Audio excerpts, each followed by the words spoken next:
प्यारे बच्चों, आशा करती हूँ आप सभी अपने घर पर स्वस्थ होंगे और सुरक्षित होंगे। आज हम कक्षा 12वीं की हिंदी की पाठ्य पुस्तक आरोह भाग 2 के काव्य खंड से संकलित प्रथम कविता एक गीत का सरलार्थ सीखेंगे। ये कविता श्री हरिवंश राय बच्चन जी द्वारा रची गई है। इससे पहले कि मैं इस कविता की व्याख्या आपको समझाऊं, इस कविता की भूमिका के विषय में जान लेना अत्यंत आवश्यक है। बच्चों, इस कविता को निशा निमंत्रण से लिया गया है, जो कि सन 1938 में प्रकाशित हुई थी। कवि की पत्नी की मृत्यु 1936 में हो गई थी, जिससे उनका जीवन एकांकीपन, निराशा और उदासी से भर गया था। उस समय उनके मन में जिन भावनाओं ने जन्म लिया, उसे उन्होंने अलग अलग कविताओं के रूप में पन्नों पर उतार दिया।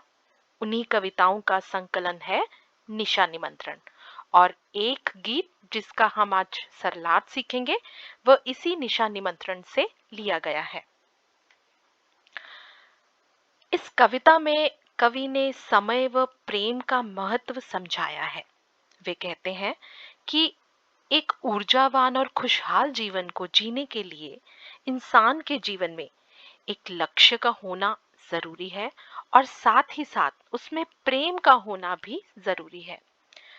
साथ ही उन्होंने समय का महत्व समझाते हुए उसका सदुपयोग करने का भी बताया है।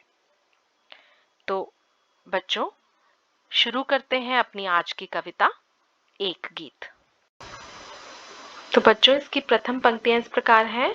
दिन जल्दी जल्दी ढलता है, हो जाए न पथ में रात कहीं, मंजिल भी तो है दूर नहीं। यह सोच थका दिन का पंथी भी, जल्दी जल्दी चलता है, दिन जल्दी जल्दी ढलता है।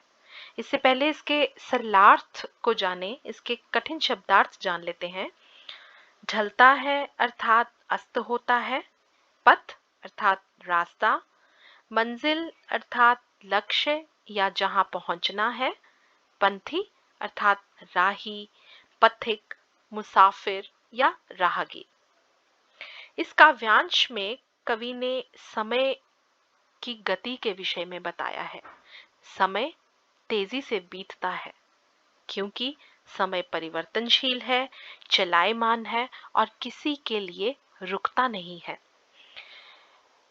जैसे इस पंक्ति से स्पष्ट होता है, दिन जल्दी जल्दी ढलता है, कि जो समय है उसकी गति तेज है और वह शीघ्रता पूर्वक बीत जाता है।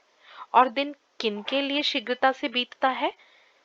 उनके लिए जो कि अपने लक्ष्य को प्राप्त करना चाहते हैं, जो कि अपने लक्ष्य तक पहुंचना चाहते हैं, या वे जो अपने लक्ष्य को प्राप्त करने के लिए तत्पर होते हैं, उनके लिए दिन तेजी से बीत जाता है।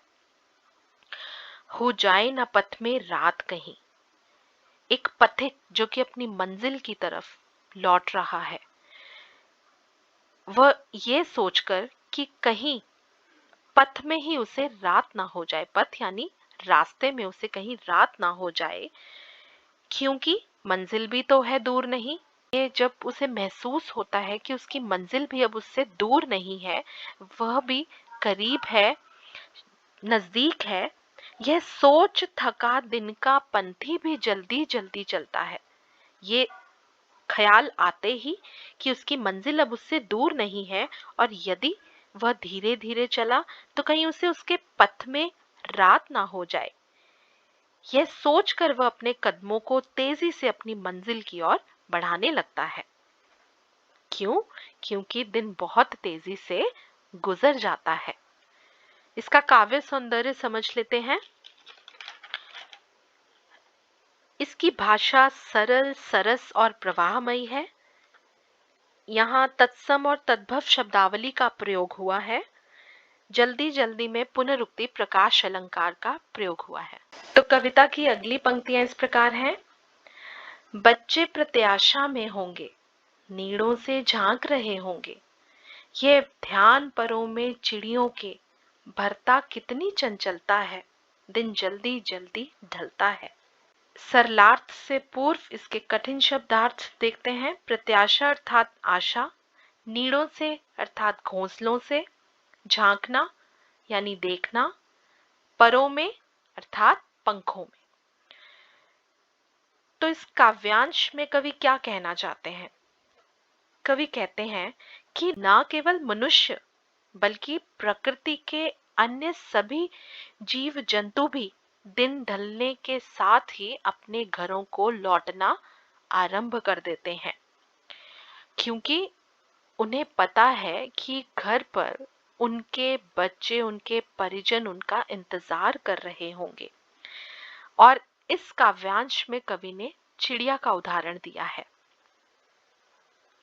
बच्चों, आपने देखा होगा कि चिड़िया सुबह होते ही पंक्तिबद्ध होकर अपने घोंसलों से निकल जाते हैं और घोंसलों में अपने बच्चों को छोड़कर जाते हैं उनके लिए दाना एकत्रित करने, और शाम होते ही अपनी मंजिल की ओर, अपने घोंसलों की ओर लौटने लगते हैं, ये सोचकर कि घोंसलों में उनके नन्हे नन्हे बच्चे उनका इंतजार कर रहे होंगे।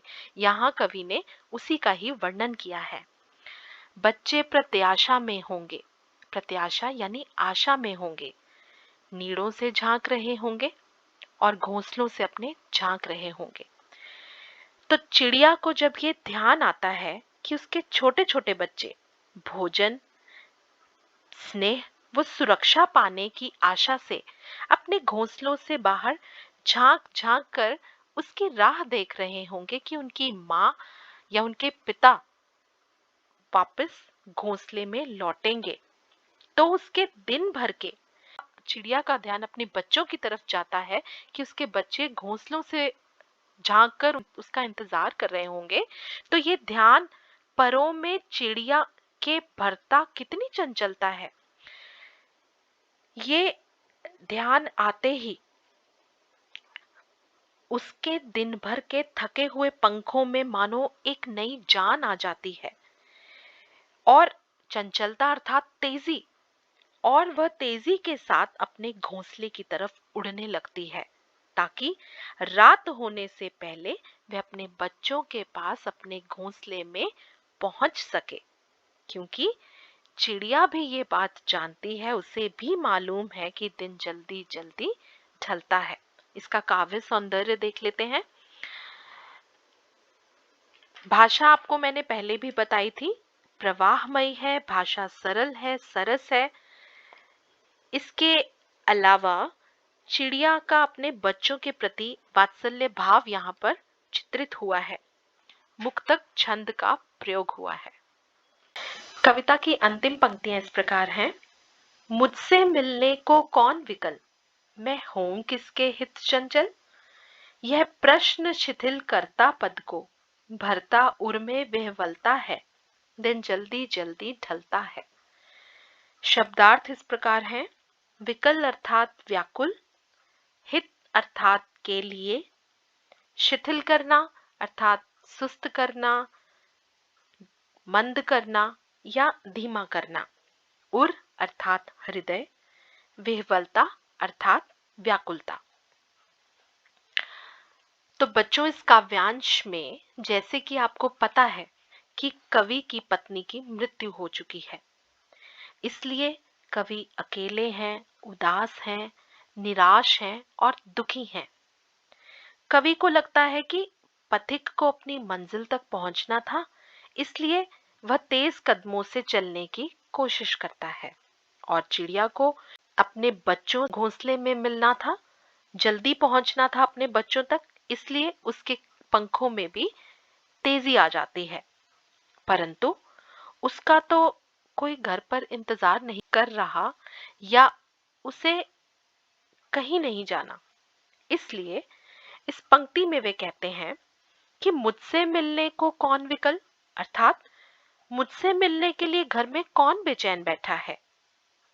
मैं हूं किसके हित चंचल, और किसके लिए मैं अपने कदमों में तेजी लाऊं, क्यों मैं अपने कदमों को तेजी से बढ़ाऊं। यह प्रश्न शिथिल करता पद को, और जैसे ही ये प्रश्न, ये विचार कवि के मन में आता है, उनके पांव शिथिल पड़ जाते हैं, उनके कदमों की गति धीमी पड़ जाती है और भरता उर्मे विह्वलता है, और साथ ही साथ उनका हृदय जो है वो व्याकुलता से भर जाता है। क्यों? क्योंकि ये ख्याल आते ही, ये विचार आते ही कि उनका तो कोई भी ऐसा नहीं है जिसके लिए वे अपने कदमों को तेजी से बढ़ाएं और मंजिल तक पहुंचे। दिन जल्दी जल्दी ढलता है, क्योंकि समय तो परिवर्तनशील है, उसने तो किसी के लिए रुकना नहीं है। और इसी तरह से दिन जो है वो शीघ्रता पूर्वक ढल जाता है। इसका काव्य सौंदर्य इस प्रकार है। मुझसे मिलने में अनुप्रास अलंकार का प्रयोग हुआ है। मैं हूं किसके हित चंचल, इसमें प्रश्न अलंकार का प्रयोग हुआ है। इसमें वियोग श्रृंगार रस की प्रधानता है।